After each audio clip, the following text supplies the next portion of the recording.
to another episode of Quarantined Coaches. This time I am in Knoxville, Tennessee with the head coach of the University of Tennessee, Tony Vitello. How are you, man? I'm doing great. Giving me something to do today to stay busy, so doing well. That's fine. If that's how I get you on, is just give you something to do to stay busy, then I will take that. That's fine with me. We're happy to be included, and like the fact that you're in our dugout. Might have to have that happen in a real game one day.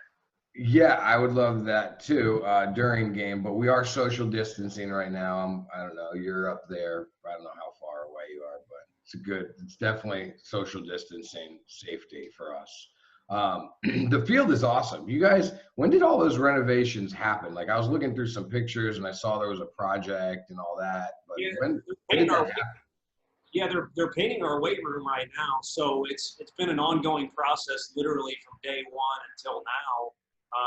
It's been an inch-long type deal, but the stadium structure that was already here back from Coach Delmonico's days is outstanding. It's not like we need to clear the whole lot and redo the whole thing, but of course, you know, when you get a new job, you want to kind of have your own thumbprint on things, and we had a vision for what we wanted our facility to be like, and it's been a nice process. And Coach Fulmer, our athletic director, has been a great catalyst in getting some things done. And the major thing that's been done is right behind me. Our field turf was paid for by donors. Mr. Haslam was a major donor in that whole project. We were the first team in the country to get the type of technology that we have on that turf. So they're really starting to get into some intricacies of how they lay that stuff down, and it plays much more like a true field or a non-artificial field, whatever the best way is to say that. That's called the no excuse turf, right? Like every excuse goes out the window now for infielders. Amen to that. And hitters, you know, you don't have to hit it twice to get it through there like some of the first fields that came out, and pitchers. It plays pretty true. And the biggest thing for our program is we felt like we had ground to make up to get back to where, again, Coach Delmonico had the program. You know, you can't see on the wall, but there's multiple Omaha appearances from his time here. And we got to outwork people on practice day, and development's become a huge part of our program. Now, the recruiting has been elevated in our eyes in the last couple of years, but, you know, that's got to be a niche of ours. So it's nice to have a surface where we don't have to worry about tiptoeing around, you know, the grass or lines or anything like that. Okay, so this was, we'll call it a full season, I guess, right? Your third season at Tennessee as the head coach, correct? I got that right? You can see that I'm not necessarily a professional at this. Like, I should know that answer if I was professional. All good. Informal is a good thing. Yeah, so, okay, so your third season there, you guys, I believe you were 14-2 when things got shut down, correct? 15-2. Cheat us on that win. I'm cheating you there. Okay. So you got the program headed in a great direction. You have been around a ton of talent, like an insane amount of talent. And you started, though, at Spring Hill, NAIA in Alabama. Mobile, right? Mobile. I'm guessing on a lot of things, but my brother went there, so I'm pretty sure it's Mobile. How does a guy go from little NAIA Spring Hill to now the head coach of a blossoming and historic SEC team?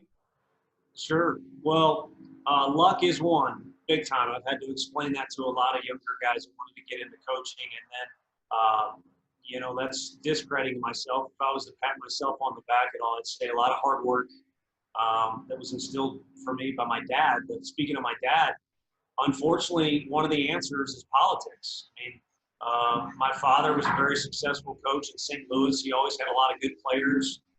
Bill Miller is one of his best players who had a batting title with the Red Sox. He had to hit off Mariano Rivera to start that comeback where they broke the curse. So ultimately, University of Missouri, where I ended up, wanted to give me a walk-on opportunity.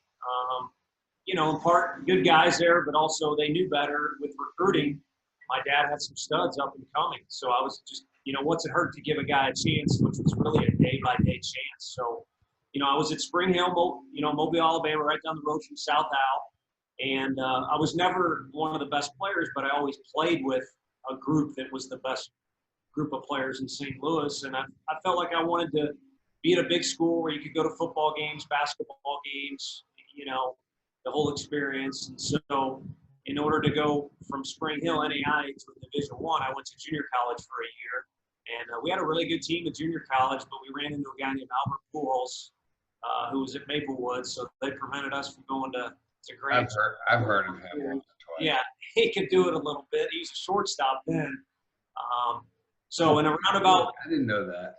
Yeah, in the Cardinals scout that drafted him, I apologize, I don't know his name, gets a lot of credit for having the foresight because Pujols wasn't a huge pick. But I can tell you this: when we were playing in that regional where Mark Burley was one of the pitchers, and we had a big leaguer named Dennis Tankersley.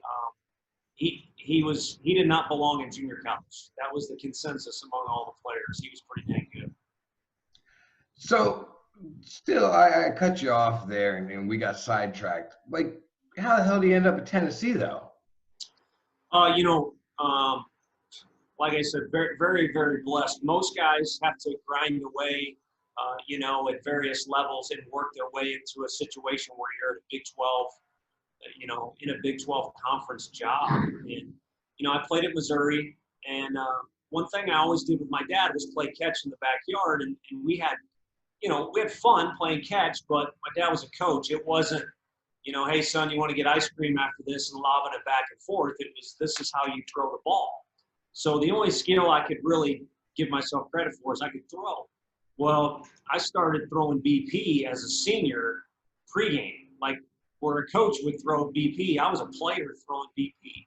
So, and I knew I wanted to coach, for various reasons. And so I begged Coach Tim Jamison to give me an opportunity to be a volunteer coach at Missouri. And he said no 3 times. You're not going to coach guys you're going to parties with and playing with and on the bus with. So it took a heartfelt letter, and finally he said, all right, you can be the volunteer coach. And so ultimately my first job was at a Big 12 school, and our pitching coach, Sean McCann, leaves to go to K-State. He recommends me, and next thing you know, I'm in Lincoln, Nebraska, where they used to have a huge recruiting tournament back when you recruit juniors every year. I'm just kind of hiding from everybody because I feel guilty. I know I didn't earn or deserve a job of that level at that point. But kind of dumb lucked my way into it. Coach Jamison gave me an opportunity, and, I was there to make the most of it. Do you think that kind of luck could exist today for a young coach with just how big and powerful and profitable the NCAA has become, or were you just fortunate to hit a window of opportunity that no longer exists?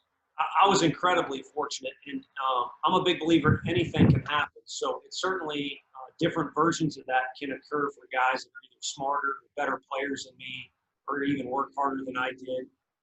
Unfortunately, though, things like connections and timing that are out of control, the control of some young assistants exist.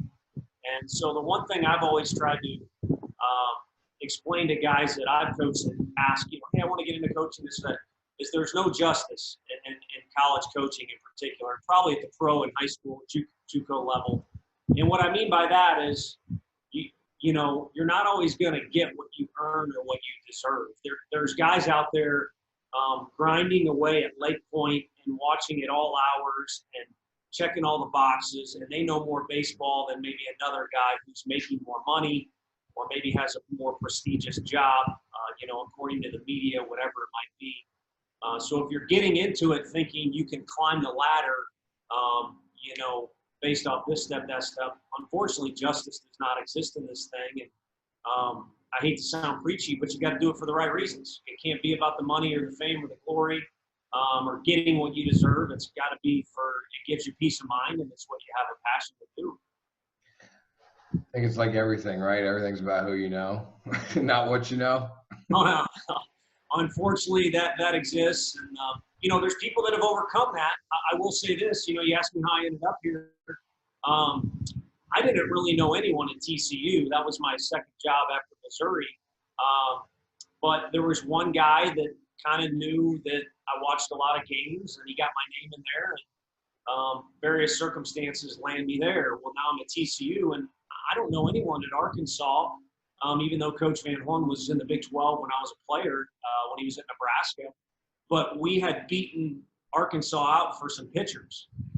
Guys like Tyler Alexander that'll pitch in the big leagues, a lefty that was at TCU. And so they took note of that. And I think Cliff Godwin was their first choice, as he should be. And, Cliff ended up staying at Mississippi at the time. And, for whatever reason, I don't know if I was their second choice or 25th choice, they came calling. And so now I'm in the SEC. And I don't think Tennessee was in the mood to consider a guy who didn't know the league well. That was one of their criteria. And I never even applied for the job, to be honest with you. I didn't think like you said, it's all about who you know. I didn't know anyone here. Well, come to find out I did.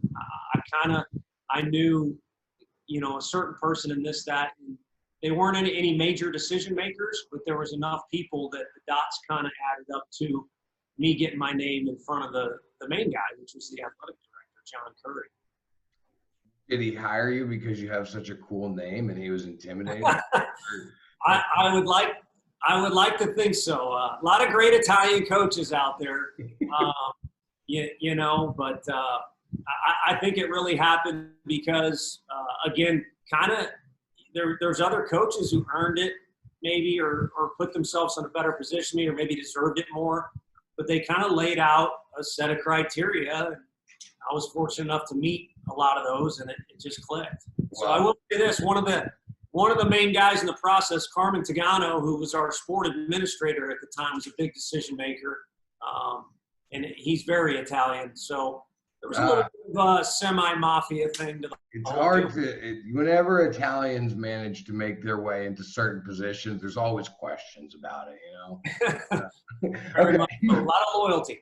You've been around Major League Baseball All-Stars, Gold Glove winners, Cy Young Award winners, great players, Max Scherzer, Ian Kinsler, Andrew Benintendi, and way more. So how much of these special players, how much of their success can be attributed to coaching, and how much of it's just these guys were given a gift by God and they were meant to be this good? Right. Well, yeah, it just kind of makes me think back to history. I mean, I've never had to grind out at X school or this level or whatever. I was fortunate enough to start in the old Big 12 conference, which was loaded with talent. And, guys like you just mentioned, I think it's a case-by-case situation. I mean, there's literally guys that I've coached that, came very close to the big leagues, and they didn't even really have top-level talent. So it was work ethic. And some other guys that just came easier to. But, you talk about Benintendi and Kinsler and really Max, and I would throw Matt Perk into that realm. For those that don't know Matt Perk, he turned down $4.5 million out of high school.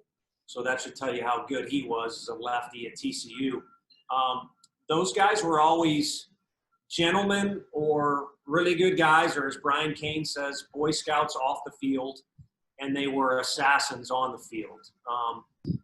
Ian is wear a hoodie, laid back, what's up, man? He'll treat you like you're the superstar off the field. And then on the field, me and him almost came to blows the first fall he was at Missouri. That was my first year coaching, because he can do that to you.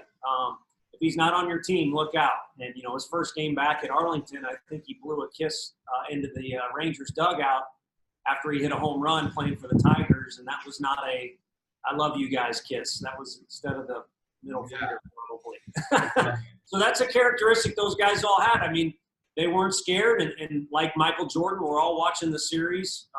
Assassins on the field or on the court, but off the field were very good at managing what they had to do, and there were no issues that a coach had to worry about. So does it make your life harder or easier to recruit? I mean, when you've been around talent, and again, those are just a few of the names that you've been around. But like, are you spoiled when you go look for talent? I mean, are you comparing everybody to Max Scherzer that you see?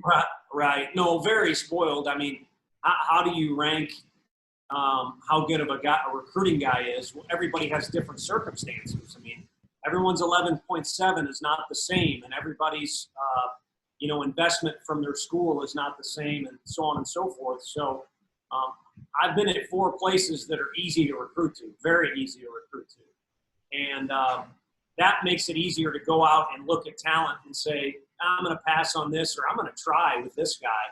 But specific to your question, I think it helps because you have comps. And I've learned I don't quiz scouts from major league teams. I don't want to bother them when they're in the stands, but I've paid attention to a lot of things they do. And, you know, the one easy task when you're watching a guy is to compare him to another guy. So it's very hard to find the next Andrew Benintendi, but you can see characteristics in a player that maybe you remember Andrew had from standing next to him. And so it makes it much easier to say, this is who this guy is. And, you know, by now, I'm not too old, but I've coached enough guys where there's kind of a comp for each guy. And if it's a good comp, you move on a guy. If it's a bad comp, you might want to stay away. Yeah, I've heard from a lot of coaches during the college tour and then this, a lot of them call it their mental database of players. And I really never thought of it. And they explain just how much they use it and how that database just keeps making them better and better each year as they see players. It's like, I don't need to see a whole bunch more than just with my own eyes, because I probably have somebody in that database that I know who he looks like. Sure. Scherzer was a guy whose mechanics were unique, and people thought, you know, he could be an injury risk. Did you guys ever try to change his mechanics?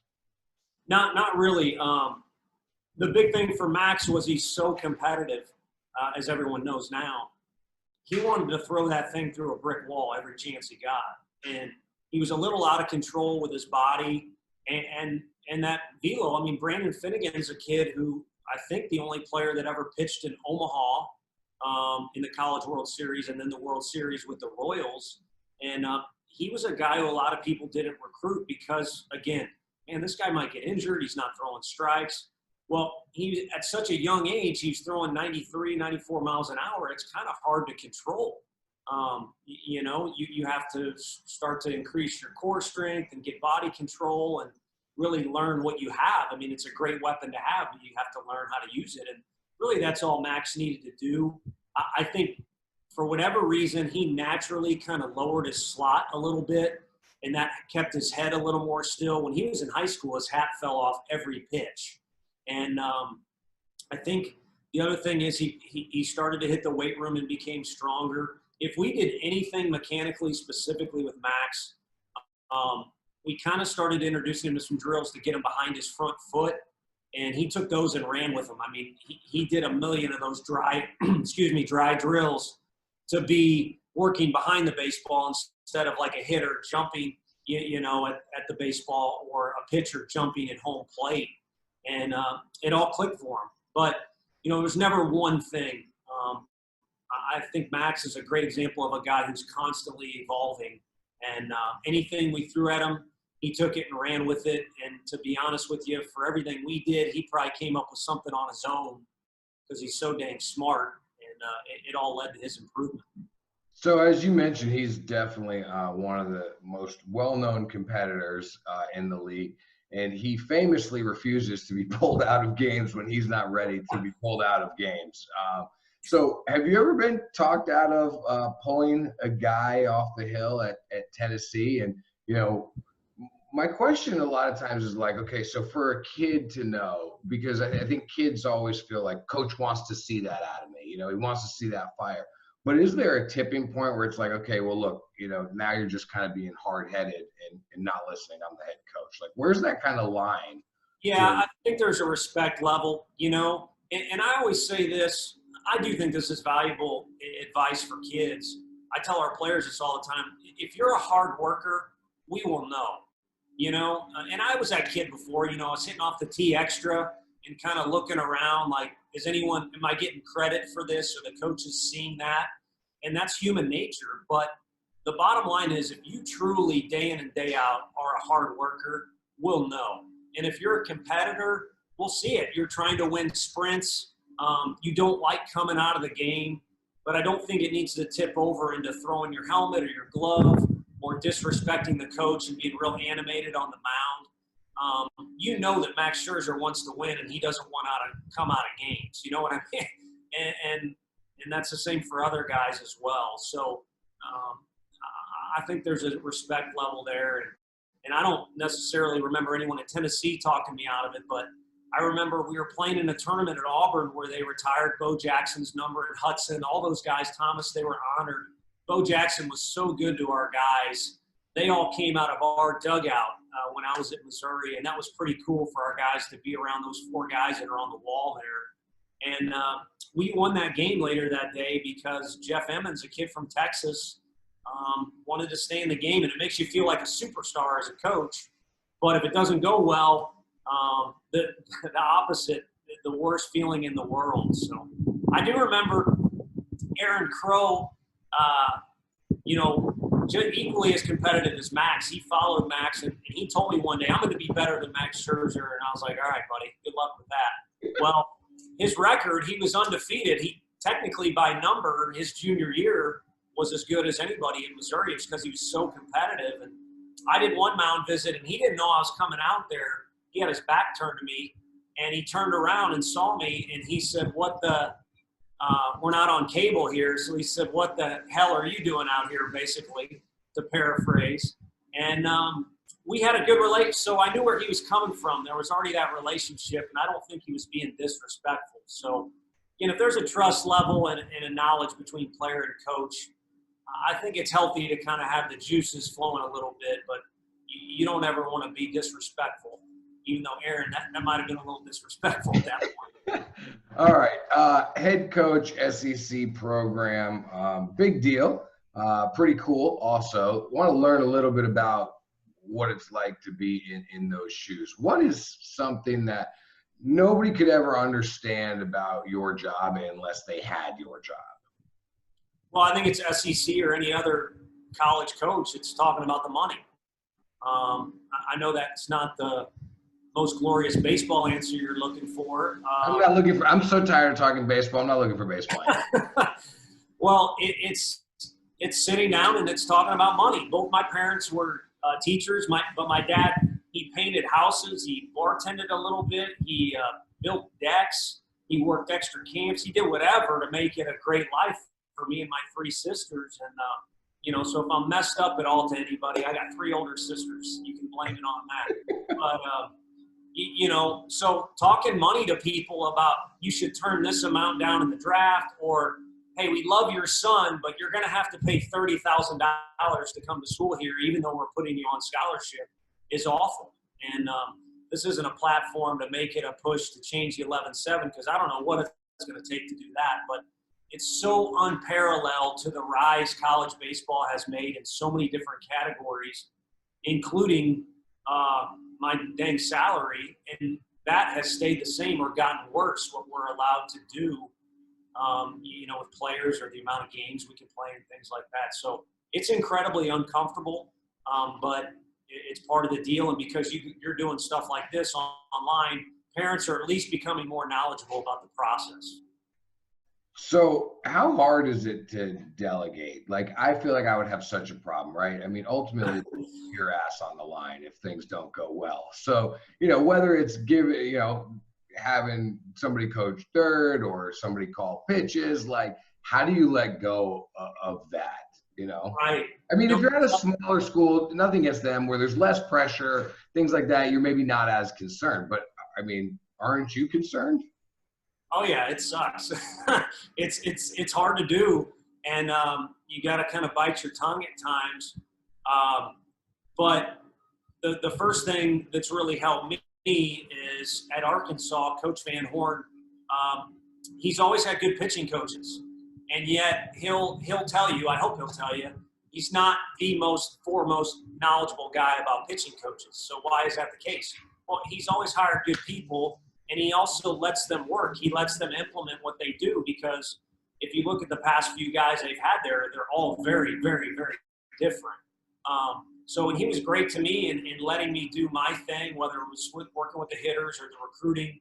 He certainly gave me guidance, but he kind of stayed out of my way, if that's the right thing to say. We tell our players to do that all the time, stay out of your own way.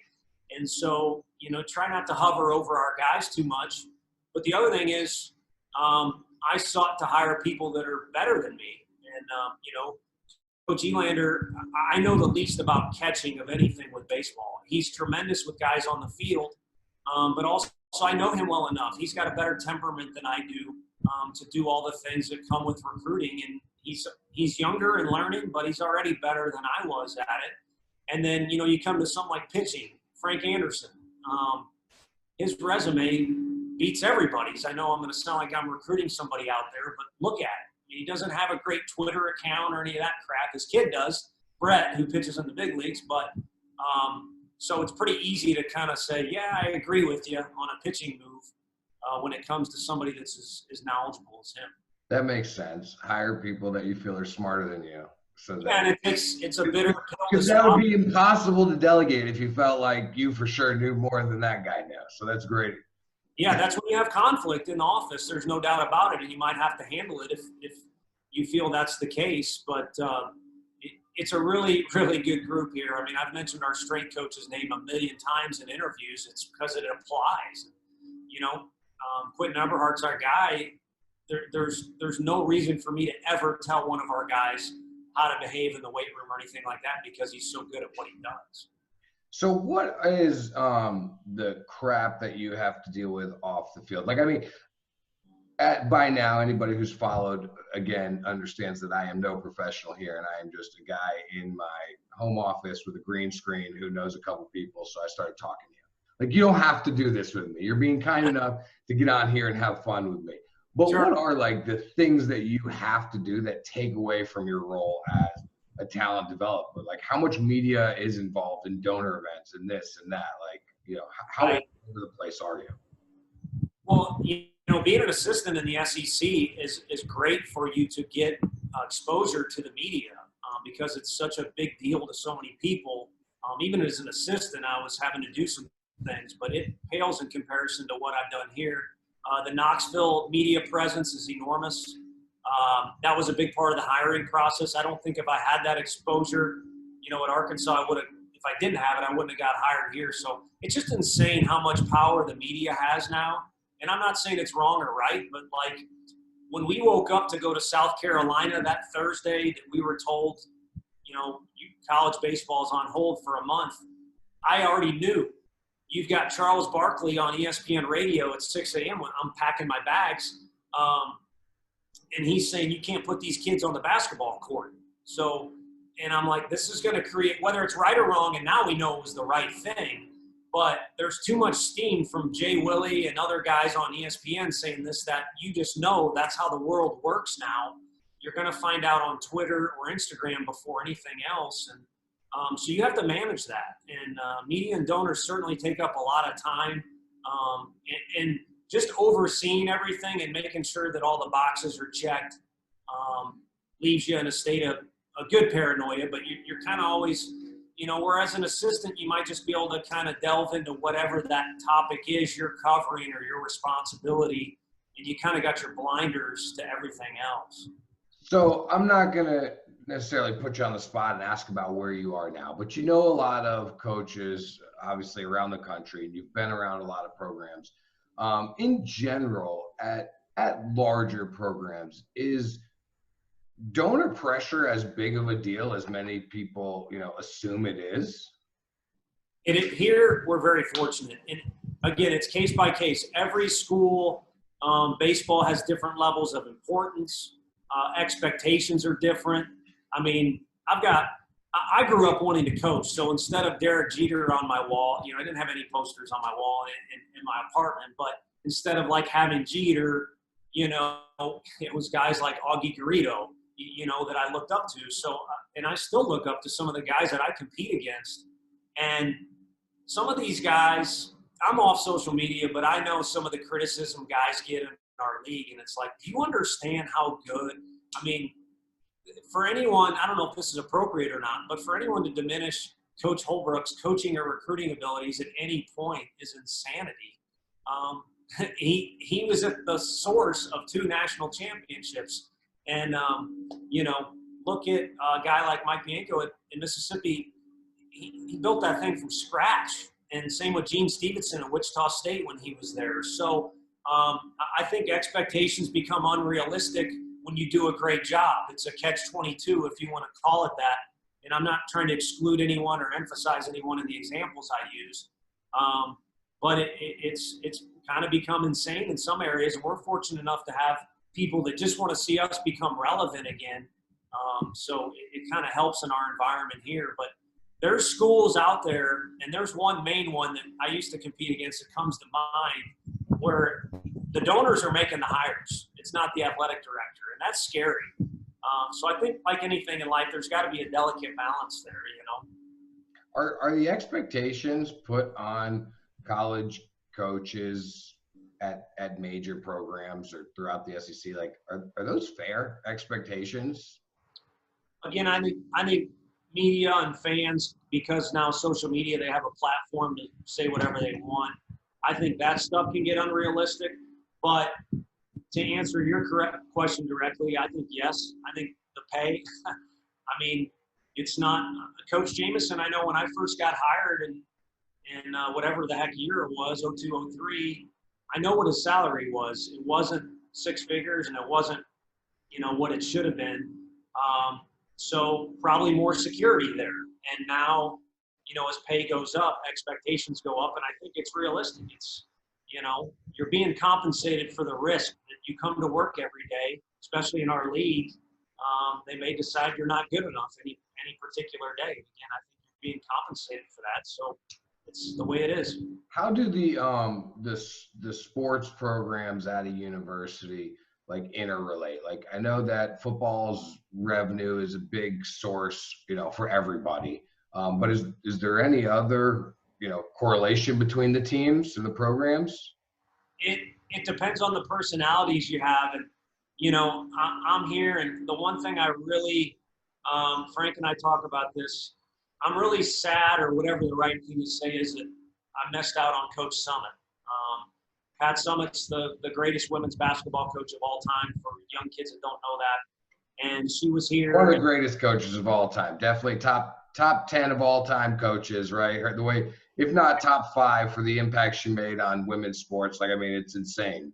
Yeah, and any, you know, guys who have too much, you know, male pride out there, she could have coached guys, and I know that because JP Arancibia, who's one of the greats here, he helps our program. And he talked about, he'd see her in the cafeteria, and he'd literally start shaking. He would just be intimidated by her presence and basically scared of her, frightened of her. And but she would literally rally the head coaches together in a bunch of various ways. Sometimes it was just a party at her house, you know, socializing.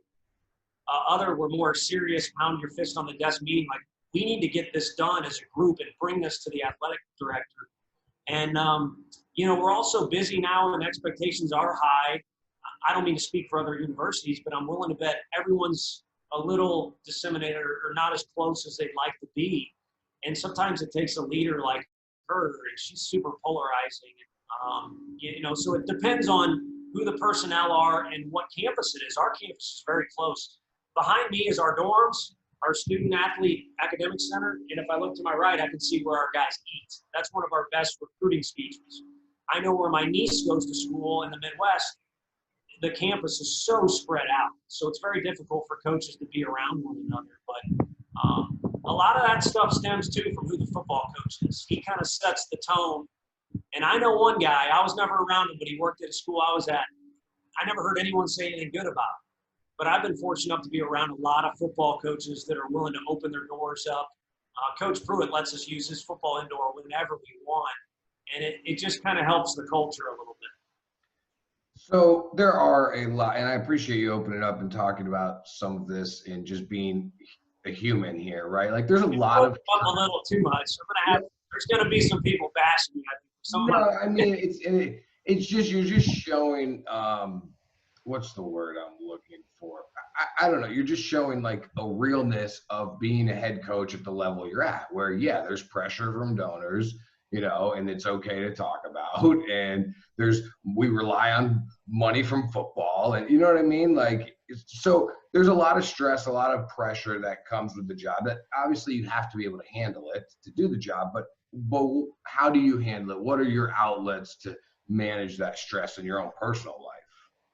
Yeah, well, it was when I first got hired, I didn't know what I was doing. So, I mean, I buried my head in it. And I'll be honest with you, my first like real vacation I took was when I was 30 years old. I'd already been coaching for quite some time. And I was tired of hearing about Las Vegas. So let's go see Las Vegas. I go with a few friends. And this is how my vacation started out. I hope he's watching. I land, and the reason I went on the vacation was August 15th. That was at that time, that was the last day you could sign in the draft. And we held our guy, Jared Kozart, who could throw 101 miles an hour from the outfield at a perfect game event down in Houston. And so it's August 15th. He says he's not signing. I land, coach, this is Jared Kozart, voicemail. And that's how my first vacation ever as a coach ever started out. He signed with the Phillies. And so he wrecked my world, in that moment. But ever since then, I love traveling. That's kind of my little outlet. I go to Europe a lot when I can, in the winter and stuff like that. So that's kind of my de-stressor. But I think part of your question, too, is just every day when you wake up, how do you deal with this stuff? And I think you got to stay busy. And hey, I'm no more mentally sound than the next guy that's doing this. Mental illness is a big topic right now in the country. And I don't have the answers for that, but I do know the best way if you're struggling with something, or maybe you're just depressed for a weekend, or you're depressed about a loss like I can get, is just to stay busy. And so I try and stay as busy as possible. And we always preach to our guys, you got to have routines. And everybody breathes now when they look at their back. I think if you got routines that help keep you busy, those two things going on kind of don't give you time to worry about, man, if we get swept by LSU and then swept by Florida, I may not be coming to this office the next day. I think you don't have time to worry about that. And, you keep the energy going if you got those two things involved. Yeah. My wife sometimes asks me, like, what are you thinking about? I'm like, nothing. I'm just going. I'm just moving. Like, she's like, you look like you're thinking about something. What's wrong? I'm like, no, literally nothing. Like, I'm just working. Like, I don't know. I'm just working. I'm just going. Sure. Why do we call college guys head coaches and pro guys managers? That's probably tradition, which our sport more than any is just wrapped in a blanket of tradition, which is, I think, cool. I mean, a ton of nostalgia comes from going to Fenway or going to Wrigley. So I think that more than any other. I don't think one job is better or easier, but I do think a manager in the big leagues, it is a little more appropriate because they have to manage personalities. Like Joe Torre was in St. Louis and he was a great coach, but he didn't win like he did with the Yankees. Well, he had better players, but he did a phenomenal job of managing all those personalities and all those high talent levels and the expectations of playing in New York. So he managed that as well as anything. And then a guy you like, Leo Mazzoni, I mean, managing the game is a true art form in the big leagues. And I'm not saying it's not for us, but we got bigger problems like, are these guys going to bed at night, or are they texting their phone? They're texting their girlfriend after BP, and are they motivated, and do they understand that this game is a big deal? So our deal is a little bit more of being a motivator and a teacher of young men and trying to get them to develop skills so that when they have a manager in AA or in the big leagues, they're not a goofball, So I think both coaches have to do the same thing. It's just the scale tips a little more in one direction for us and a little more in another direction for them. Well, at the pro level, I know families are involved and, invited into the facilities. You mentioned college girlfriends. Are college girlfriends allowed around the college facility? Like, I mean, after the game, are they like family? I mean, how does that work? The common theme, I worked with a guy, Dave Jorn, who I don't think he minds because he has no political correctness. He just says it like it is. And he taught me to do that. The more black and white as a coach you can be, the better off you are instead of gray areas. He's kind of the old school gruff guy. He was a pitching coach at Arkansas, #1 ERA in the country the year before I got there. And boy, did he hate after a loss when all the guys would go hug their girlfriend on the railing. And that's kind of a common theme. And hey, your family took time to see you, or your girlfriend took time. I mean, some of them are athletes too. It's good to acknowledge that they were there. But I think there's you got to have a little bit of feel there with, hey, probably go hug and celebrate after a win, and after a loss, maybe You might have to watch Curb Your Enthusiasm or Seinfeld to know the right body language or things you're supposed to do or the right looks. But no, I think you got to let kids be kids. And like anything, if it goes to an extreme, you know, you got a guy who never goes to the Halloween party with the guys or never goes to a poker game, or I don't want to say the wrong thing, but doesn't spend time with the guys away from the field because he's always with his girlfriend. So sometimes you got to just, even if you don't want to do it, you just got to do it to have some balance in your life as a kid. I mean, that is a really, I haven't thought about it, and that wasn't something I was going to talk to you about, but now I'm kind of just thinking, like, that's a really interesting time in a young man's life, right? Like, you start to figure out, like, serious relationships versus, you know, high school girlfriends versus looking ahead to the future. You know, I mean, how much of that are you dealing with these guys and, you know, their problems with girls or their problems with relationships? Right. You know what's crazy? I mentioned our strength coach earlier. Normally that guy is get in there, get buff, you know, all that stuff. Former football coach maybe. Our guy's a baseball guy. He sits down with our guys more than any coach on our staff and just talks about that stuff. And I talk all the time how as a head guy, it's weird. I'm out of the loop more now than ever. But our younger guys, we've got a really good young staff like Josh that relate to players very well.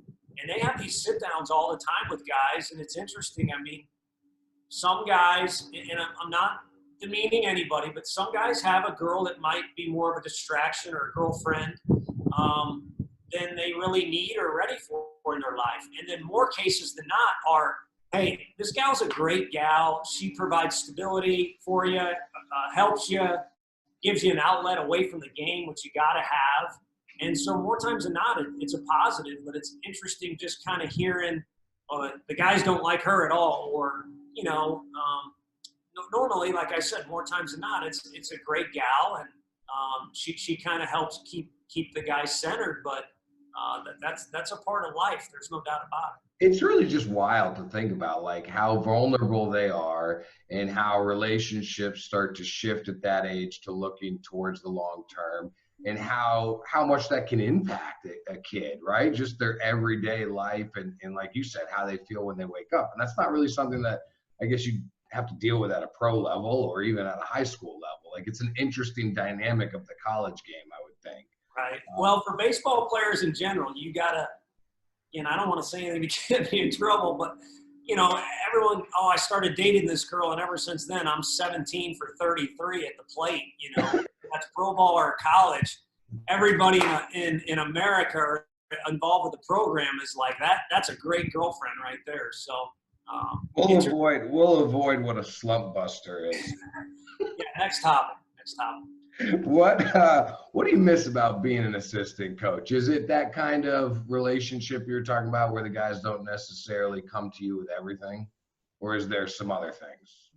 You know, now that you bring it up, I think it kind of is. I think it's, you know, being able to be a little closer with the families, with the parents, and being a little more in the know with the guys. And I'm pretty loose with our guys as far as telling jokes or, you know, whatever it might be. But I'm not in, like, our first base coach, Ross Kivett, you know, just got done playing pro ball. And so I envy that a little bit, or miss that a little bit.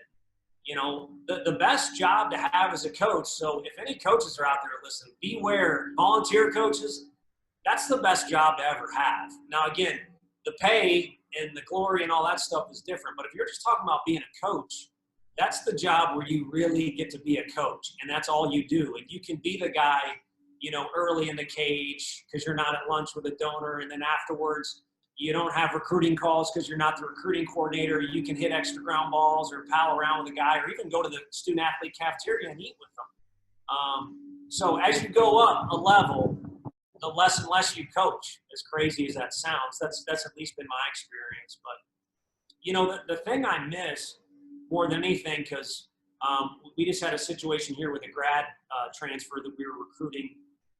As an assistant, I miss recruiting, and I miss the days where you could actually recruit guys. I mean, there's actually a deal now where, and you know this, kids visit your campus and you never see them.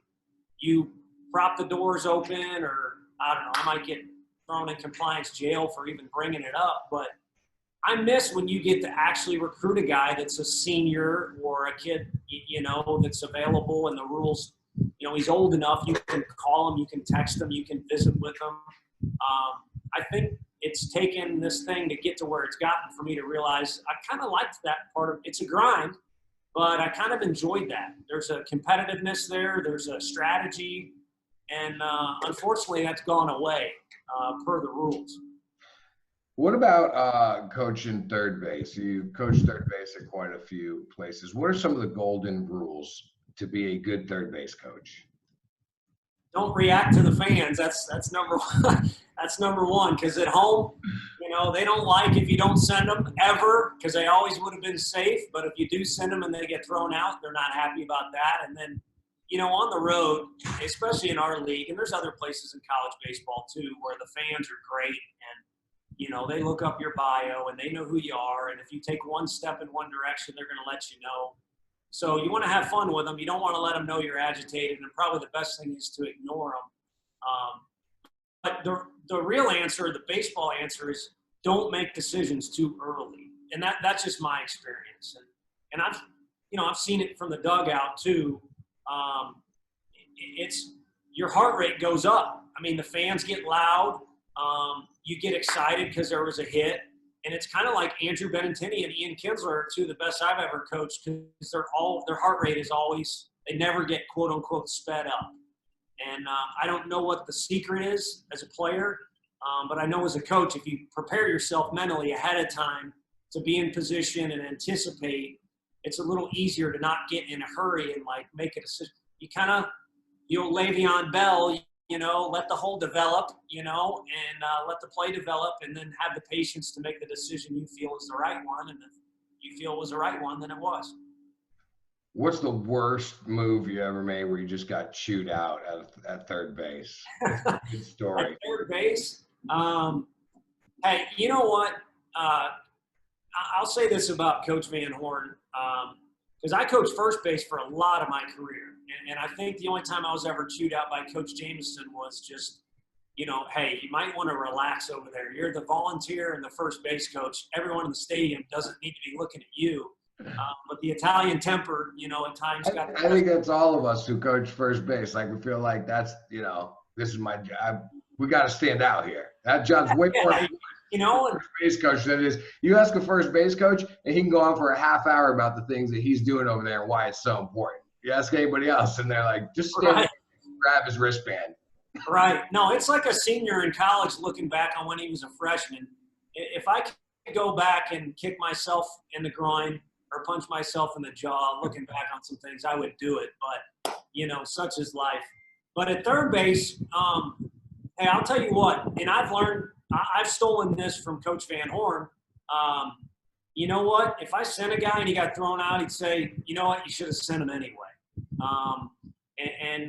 If we held a guy and he knew the fans were going crazy, he'd say that was the right thing. And it wasn't every time. I'm sure there was a time or two, but because there was always the more of the positive, that's what sticks out to me. And so, hey, man, you're on the spot and you're going to make some mistakes, but the best thing is to probably be aggressive. And then also, if you have fear of making a mistake, you're going to make even more of them.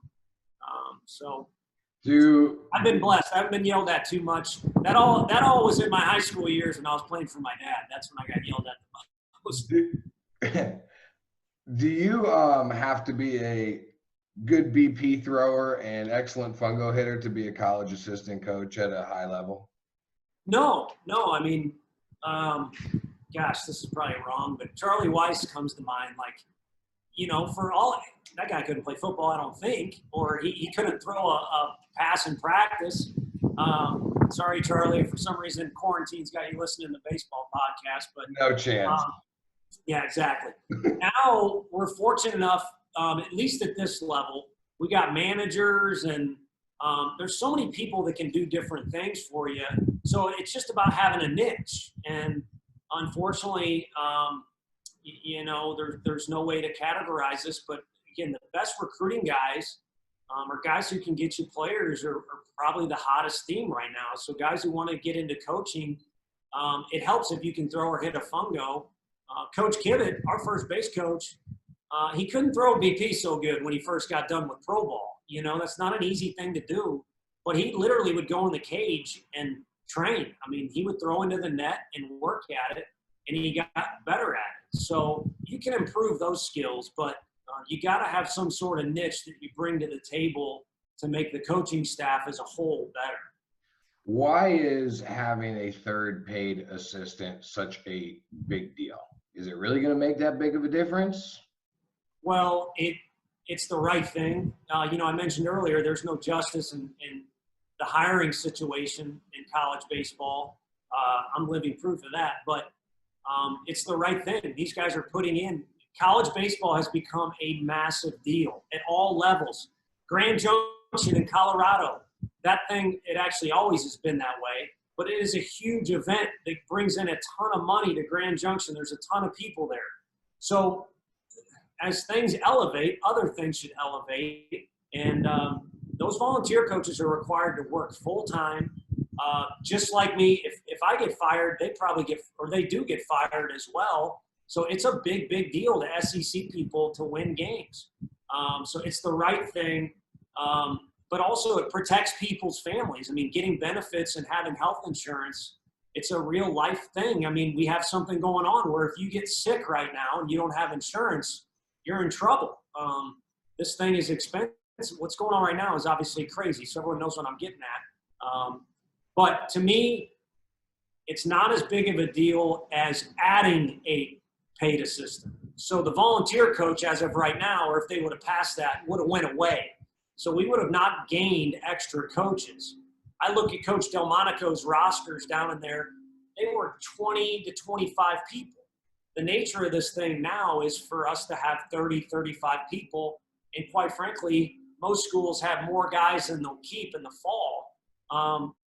We need more coaches to give our guys, you know, the instruction and the development that they deserve. So that's my tangent. Sorry. Okay, but then the argument, well, baseball doesn't bring in enough money to deserve that. So what's the counter argument? Dude, calculate the numbers. And you know what? I don't know how much you're on Twitter. I'll make you the guy I give this information to if we finish it. The smartest guy on our campus is our video coordinator. And he and I sat down, and he's the one that came up with this idea. We started to calculate. We kind of gave up the mission already, but the average, I don't know how you do this, but at least in the SEC, the average facility. So Florida's building a $50 million facility or whatever it is, or maybe it's already built down there for facility. The average facility's gone up. The average coach's salary has gone through the roof. The average amount donors dedicate to schools because of the amount of people that watch on TV, the TV revenue, the amount of people in Omaha, the amount of money regional, super regional, all this stuff has gone up. And 11.7 has stayed the same. Roster size gone up. 11.7, and the coaching has stayed the same. And the amount of fall games we can play has gone down. So how does that work? So if you do the math, or if you're in a court of law, you would blow the competition away at saying, look at the facts. They don't make sense. And it's dumb. It's not, again, I've kind of tried to be genuine with you, and probably my mouth has got myself in trouble with everyone now chooses a side. They agree with this or that. But that whole 11.7 or adding a coach thing, that's not an opinion. It's a fact. It's the right thing to make the adjustment in correlation with all the other stuff that has adjusted. And somewhere, someone's benefiting from how good college baseball's gotten. And It's damn sure not our volunteer, and it definitely isn't the families. So how does my Twitter account benefit from this? I don't know. That's a good question. I was trying to sound like a mafioso guy. Okay, yeah. Well, is that a soundbite I can put on my Twitter that nobody else has yet? No, you can post those numbers. I'll get you those numbers. Yeah. And you can post those numbers that we get, which will be vague, but they'll drive home the point. Look at all the increases that have gone on in the last 20 years. Actually, you could go back. We used to be more than 11.7. I think it was 13 or something. It's gone down. Fall games gone down. I don't know if spring games has gone down. Volunteer coaches stayed the same, you know. Anyway. Right. All right, I won't get you in trouble. I won't keep baiting you down that road there. Um, I keep my job. so this job, I don't know what I'm doing here. I'm quarantined. So quick stories from you before I let you go. The time, I know you said that you coaching third base, a lot of positivity, you weren't chewed out much, but when is the time, you'd mentioned the first base coaching, the time that you were kind of yelled at or chewed out a little bit for getting too excited over there. When is that one of those turning points, though, where as a young coach, somebody just, one of the guys you look up to just laid into you for what, and what did you learn? Again, I think probably it goes back to as a player, my dad. I mean, my temperament, and I know that's not the right answer, but that does involve being the coach. Your team is going to take on your personality. So if you're out of control with your temperament, like I was, it's going to bleed into the team's temperament. But again, I've been blessed in a lot of ways. But working for Tim Jameson, he's such a high integrity guy. He allowed me to fail as a young and unintelligent coach. But when he would rein me or get into me a little bit or just kind of guide me, it was more off the field stuff. You can't do this off the field, or this perception, or you can't act like this in a certain situation, or you can't be this close with a guy. Whatever the examples were, I just remember that's where his best guidance came for me. And it was more of an instructive manner. And to be honest with you, looking back on it, he was probably smart enough to feel out I wasn't that guy that I would probably get too emotional or, get a little too offended if I felt like I was being attacked. So as much instruction as I needed, that was how he approached me. And I'm fortunate enough, these guys here, I can be pretty aggressive about what I say. And, that's the case for players. I mean, Bobby Knight type deal, that doesn't go on anymore. You'll lose the guys. And The job. yeah, you can't throw that part. But I mean, reaming a guy, like some guys are more sensitive. And we got a kid named Jake Rucker who's going to be a phenomenal player for us. You can say whatever you want to that kid, and it ain't going to bother him. I mean, you can absolutely undress him, and it's not going to affect him. He can handle it. Yeah, there's not the word on the street is that those kinds of kids are becoming harder and harder to find too. Fortunately. So, what's an in-game coaching mistake that you made that you from seasons past where it still eats at you? It's one of those ones that you can't let go.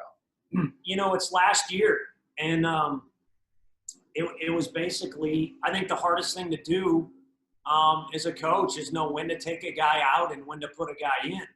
And it's easy when you're watching at home on TV to say, man, the Cubs, they shouldn't, Madden shouldn't have done this or that. Well, I don't care how good of a coach you are. It's moving a lot faster, and there's a lot more things going on. And last year we had a chance to bring in our closer, Redmond Walsh, and he's been phenomenal for us. And we didn't go to him because I was, and I'm not trying to pat myself on the back. I've been aggressive before with pitchers out there, but we used him a lot earlier that week and probably made a mistake in doing that. And then the second mistake was not understanding this kid works his butt off, and he's pretty resilient physically. You're not hurting anybody by getting him out there. And, so we lose an SEC game, I think, because we didn't use our best guy. Or, the one thing you do want to do as a coach is be able to sleep at night and say, you know what, we got beat with our best. That was our best lineup. This was the best we could do with the pitching. I brought my best energy or whatever to the game, and it didn't work out. I can now go to sleep. And that one messed me up for a while. I won't deny that. So that's when I had to go back to preaching. Stay busy. Okay, let's think of something more, and on a lighter note here. We're always so humble, right? And got a great team, and the kid got it done in the box. But deep down, as a coach, there is that time at some point where you go home and on the drive, you're thinking in your head like, "Hell yeah, I'm the best coach ever." So that was an amazing coaching move by me. When is one of those times for you? Anytime you tell Andrew Benintendi to do something because he can do it immediately like that. That's the first instinct. But I don't know, my problem, and especially like when I first got hired at Missouri, I'm real young, and I think I had long hair, and you may come off as arrogant, but my problem as a player, severe problem, was lack of confidence. As a coach, I'm much more confident, but I think I'd probably beat myself up too much. So there's been more times where I feel great, but I have this paranoia of don't feel too great because, next thing you know, you'll get knocked on your butt, as I did so many times as a player. So probably something I need to do is relish those moments a little bit more. But I'll tell you what, I got thrown out of a game in Texas. And Evan Fry did too. He was our center fielder. It was kind of a joint thing there. And from that moment on, our team played like a bunch of maniacs on the field. And it was almost kind of like that deal lit a fire. And now the rules for getting thrown out of a game are what they should be. You can't be like Dennis Rodman or anything like that. But after that game, that was a huge Sunday win, rubber match for us, huge point in the season. And me and Evan, we come diving across. I literally jumped the bullpen wall and fell. I tripped over the wall. And we kind of, I kind of felt like I can't throw, I can't hit as a coach, but you can provide a spark. And, I just remember celebrating that win, feeling like I had something to do with it in a very crazy roundabout way. There you go. I don't know if that's the best answer, but Did you mean to get tossed? Did you mean to get tossed for the spark? Oh, yeah. It was bad. There you go. Yeah. Well, then there you go. That's the move. It was bad. So I don't know if it's the best answer, but at least I got to bring up Dennis Rodman. All right. What's a question I should have asked you today that I didn't ask you? Oh man, that's a tough one. I think where is Tennessee baseball heading, or what's the best part about playing baseball at Tennessee? Something where I could put on my recruiting hat for a little bit, but you don't need the help. You don't need the help. Go ahead though. Let's hear it. I'm a recruit. Let me see how good you are at it. I know Josh is good at it. Let's see. All right. I'm here with my son. That would be the deal. It would be welcome. This is my office. Okay, so hold on. I'm here with my 10-year-old son because that's what we're recruiting these days in the SEC and the ACC, right? That's true. Right. We just figured out that he throws with his left hand. You're ready to get him. All right, let's go. Yeah. Whatever scholarship percentage, 80%, everyone says that, which is unrealistic, but left-handed, man, 80%, let's do it right now, and we'll worry about the rest later. But no, I would say this is my office. I apologize. It's very messy. Let me lead you into our conference room where you'll meet with Coach Elander, who is much more athletic and better at recruiting than I am. So that would be the spiel. But, no, I will say this so that Josh feels like I am helping our efforts. I think it's a very demanding program by nature at SEC, but I think we push our guys, but we have a lot of fun. And I think that's because of the personalities we have. And Frank reflects that as good as anyone. I mean, he can come off as a kind of like Coach Jorn, old school, very, very intense guy, older, experienced guy, no nonsense would be what I'm looking for. But he's just as big of a goofball as anyone around here and has a lot of fun and tells great stories. And I'm sure it's like that in every program, man. We spend 8-9 hours up here a day. I mean, our game days for college baseball are 8 hours. Crazy if you don't have fun during those 8 hours, or you'll go crazy. Well, I mean, I think kids and families are getting smarter, and it's not all about the uniforms and the division level and the stadium, because a lot of you guys have those great things. People are getting smarter and understanding that it's about the people. So I truly believe the best thing that you could do for recruiting, especially with the platform that, Rob Friedman and Flat Ground is helping me have with this, is get on here and show that, hey, this is a regular dude and a good guy and a down-to-earth guy. Like, this is the guy I want to play for. Everybody's got the uniforms, So I think recruiting wise, I think that this helps a lot. I don't think I've had any other head coaches from the SEC come on here, or any other head coaches of your stature and history come on here. So I think that says a lot about the character, and I would want my 10-year-old son to sign up and play for you. So Well, I appreciate you saying that. No, I think this is great. At the end of the day, it's kind of like yelling at umpires. It's just a dude that's trying to put food on his table and wants to stay involved in baseball. And I think it's important to remember that. And then, yeah, for us, we all get really competitive, and you're at Lake Point, and, this guy has this reputation or that, or this guy's got this status, whatever. At the end of the day, it's a bunch of guys that don't want to wear a suit and tie to work. And, we're all just trying to keep food on our table, doing what we like doing. And we've all got our own style. And it's up for kids and families to determine what's my style, and so where's that match, Yeah, I'm thinking that this whole quarantine thing, I know, at some point everybody's going to look back and say, find the silver linings to it, right? Like right now, it might be hard. I think one of the things is the fact how much you guys have been able to be out front, because I've told a bunch of coaches, and I talked with Ohio State, DeLucia on record about this, just like you guys are terminators to the high school kids and families. Like you wear your Oakleys, your headsets, your radar guns, your backpacks, your stopwatches. Like you literally look like an Army Ranger, and there's no human side to you. And I just think that these Zoom conferences and everybody being on the same schedule and everybody being forced to just hang out, I think it's really going to help the culture of the game and break down some of those barriers that make it too business-like at this level when it shouldn't be that way, Yeah, no, amen to that. And I think and I need to practice what I preach, but I think it gets frustrating that, advisors are a part of the game, like it or not, summer coaches, high school coaches, and then the guy you go do lessons, you guys, anything social media. There's a bunch of different moving parts, but in the middle's the player. And I think the community growing closer together helps alleviates like, hey, the scoreboard is where the competition is. All this other stuff is not as competitive as it can sometimes seem with all the posturing. And you see in a lot of different, talk show hosts are acting different and being a little more mellow. And so there's hopefully some positives from this whole deal, like you said. The one thing I'll say that I love, the theme of this deal is it's a separator. And obviously we wish it wasn't going on, but Garrett Stallings was our ace last year, because he was our hardest worker.